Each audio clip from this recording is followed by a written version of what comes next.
मैंने जब से ड्यूक ली है इस पे 1,60,000 रुपए खर्च कर चुका हूँ। ये बाइक मैंने 15,000 किलोमीटर चला ली है 3 साल में और बहुत अत्याचार हुए हैं इस बाइक पे। पहला खर्चा आता है सर्विस का। एक सर्विस 3,000 की होती है। अभी तक टोटल 6 सर्विस करवा चुका हूँ जब से मैंने ये बाइक खरीदी। टायर इसका 10,000 किलोमीटर ही चल पाता है। अब ये दूसरा टायर का सेट डलवा चुका हूँ तो इसका 10,000 रुपया जोड़ लो। फर्स्ट पार्टी इंश्योरेंस मत लेना इस बाइक का, वैसे भी क्लेम नहीं मिलता है। इंश्योरेंस एक गिमिक की तरह है, ठीक जैसे रोड साइड असिस्टेंस। हाँ, अगर बाइक हो हायाबुसा जैसी तो उसका कैशलेस इंश्योरेंस मिलता है, क्लेम मिल जाता है, भले रो धो के ही सही। अभी तक कुल 66,000 रुपए का पेट्रोल इसमें डलवा चुका हूँ, यानी कि एक साल में 22,000 का पेट्रोल ये पी जाती है। और उसके बिना रनिंग कॉस्ट आएगी कैसे? चेन सेट बहुत खाती है ड्यूक। बाइक एक गियर में चले ना तो चेन की लाइफ भी बढ़े, पर इसमें तो दे गियर पे गियर बदलते रहो और चेन पे आता है झटका।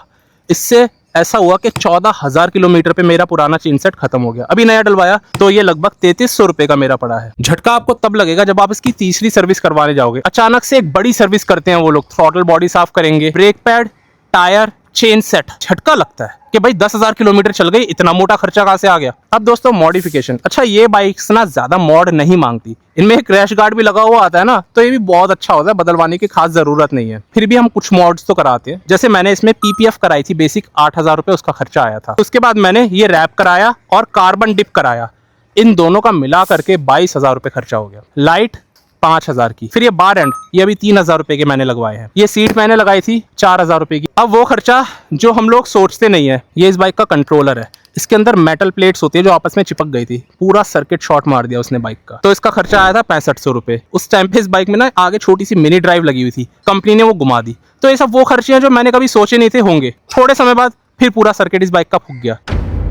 जब ये न्यू बाइक मैंने ली थी, अचानक किसी ने इसे गड्ढे में डाल दिया था। पूरा का पूरा दोस्तों हैंडल ऐसे मुड़ गया था, कौन सेट चला गया था, ये रिम है ना, ये पूरा खराब हो गया था। 17,000 रुपए पूरा इस पे खर्चा आ गया, वो मुझे झेलना पड़ा। ऐसे ही एक बार पुरानी डेट का टायर पीछे डलवा लिया था। दोस्तों कभी ये गलती मत करना, ग्रिप नहीं आती है, फिर मेरे को हटवाना पड़ा, वो 5,000 उसमें वेस्ट हो गए थे। ऐसे करके टोटल इस पे 1,60,000 का मेरा खर्चा हो गया था। अब दोस्तों आपका इतना खर्चा नहीं आने वाला। अगर 5,000 किलोमीटर ये बाइक आप चलाते हो तो लगभग 36,000 रुपए सालाना इसका खर्चा आएगा, यानी 3,000 रुपए पर मंथ। और अगर आपने 12,000 रुपए महीने की इसकी किस्त भी बनवा रखी हो, जो बहुत सारे लोग बनवाते हैं, तो 12 + 3 हो गया 15,000 रुपए महीना। और यही कारण है कि लोग कहते हैं ये बाइक खर्चा बहुत कराती है। जब मेरी जेब में 1.5 लाख रुपए थे, मैंने जाके 4 लाख की ये बाइक खरीद ली। अपनी हैसियत से ऊपर जाके कोई भी चीज लोगे ना, वो महंगी हमेशा लगेगी, लेकिन उसमें उस चीज की कोई गलती नहीं है। और सच बताऊं, अगर कोई 150 सीसी की बाइक आप चलाते हो और सीधा इस पे आते हो तो 3 गुना खर्चा ये करवाती है। मुझे खुद ये 2 साल तक काफी महंगी लगती थी।